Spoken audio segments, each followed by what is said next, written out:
So how do we deal with risk? How do we deal with uncertain outcomes and making decisions, when we have that kind of situation? Well, there's a number of strategies that have been developed in the field of decision analysis over the last, I'd say, 60 years. And I'm going to give you a little example of all of these. And these really differ all in how the decision maker wants to approach risk. The first one is optimization, where what you're trying to do is maximize or minimize the expected value of your objective. Okay? The actual performance may be more or less owing to the uncertainty, but what you're trying to do is seek the highest expected value. Okay, so that's one approach. Sometimes we call that an expected value decision maker, that they're just going to take the action that has the highest average value over the sort of uncertain events that could occur. Another approach that's quite common is called minimax or maxi-min. And what it does is, what you're doing is you're either guarding against the worst loss or optimizing a minimum gain. So you can minimize your maximized loss, or you maximize your minimum gain. So it's kind of like a worst case scenario sort of thing. You're trying to guard against the worst case scenario. And I'll show you an example of that in a second. There's another strategy that's called satisficing and robustness. And what this does is focus on attaining a minimum performance requirement. So you say, well, what I really want to do is at this minimum level, if I could attain that, I'll be happy. Anything above that doesn't really matter to me. I want to have this minimum performance requirement. Beyond that, what I really want to do is seek a solution that guarantees that minimum performance over the greatest range of uncertainty. So what I'll do is try to find a solution that robustly gives me my satisfactory goal. I'll show you an example of that. And then the last technique that's used is called utility. And that's one we'll spend a fair amount of time on in the next few minutes.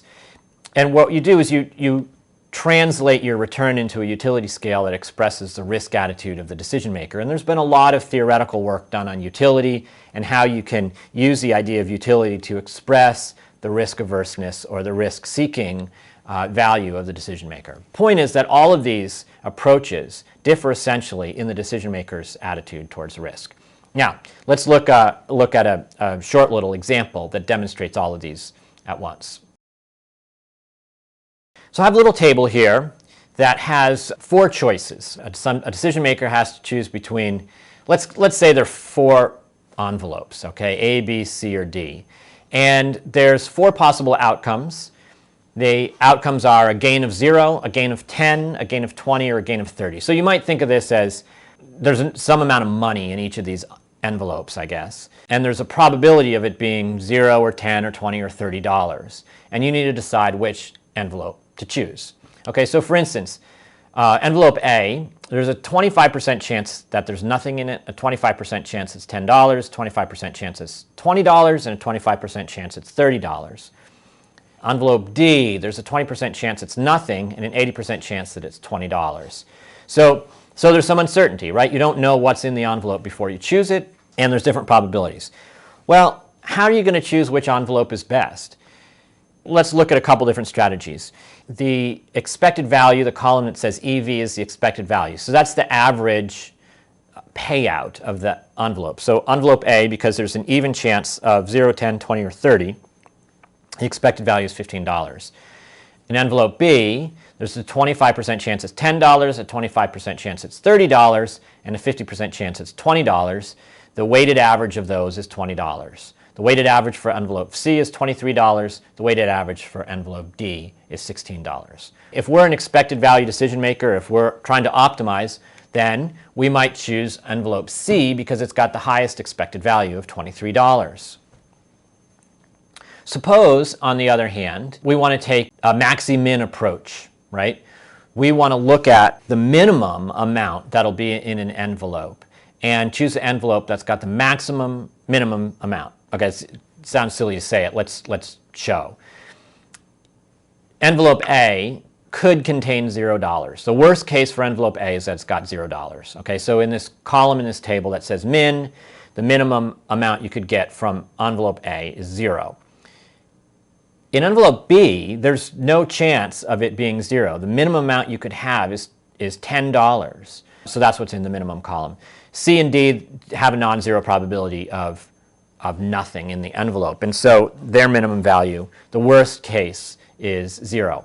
So what we might want to do is choose the best worst case. All right, so the best worst case is envelope D. So another way to say this is in envelope B, you're guaranteed to get at least $10.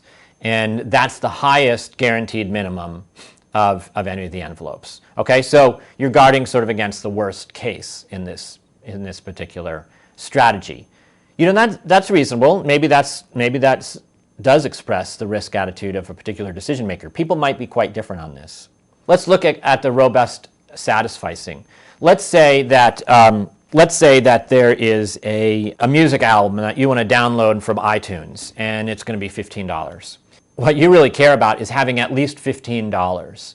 And otherwise, you don't much care, because if you have $15, then you can get this album. If not, so you might choose the envelope that has the highest probability of giving you at least $15.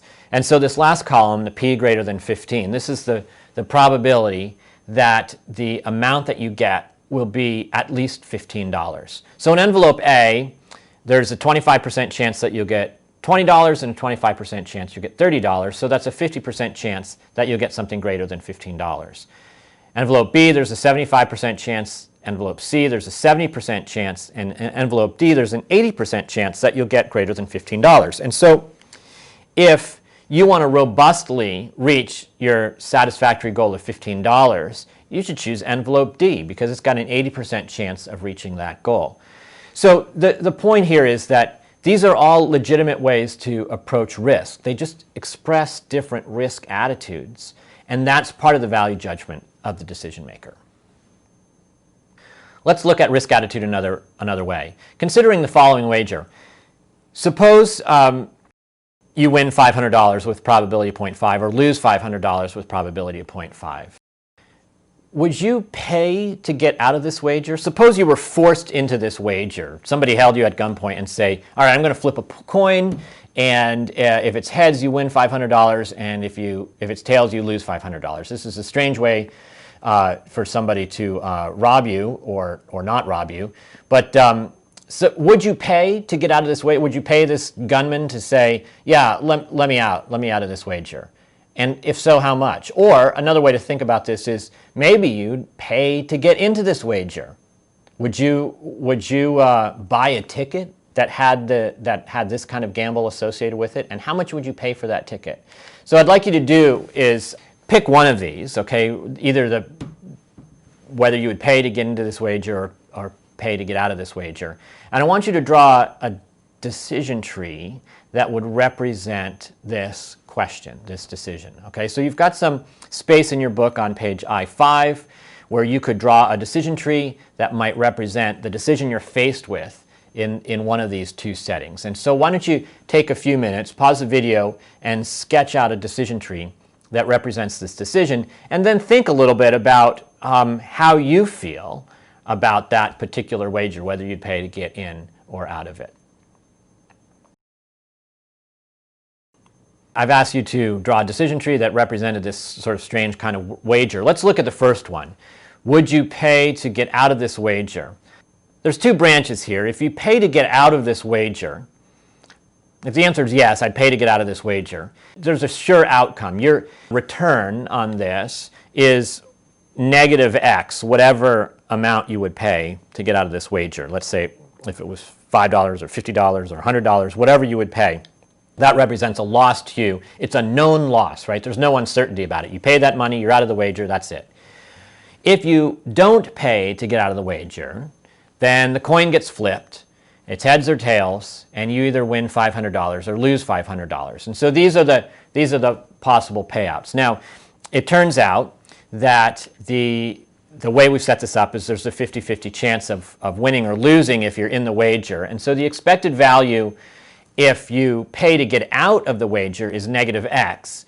If you stay in, the expected value is 0. Now, an expected value decision maker would just stay in, right? The expected value is 0, so it wouldn't make sense to pay any dollars to get out of the wager.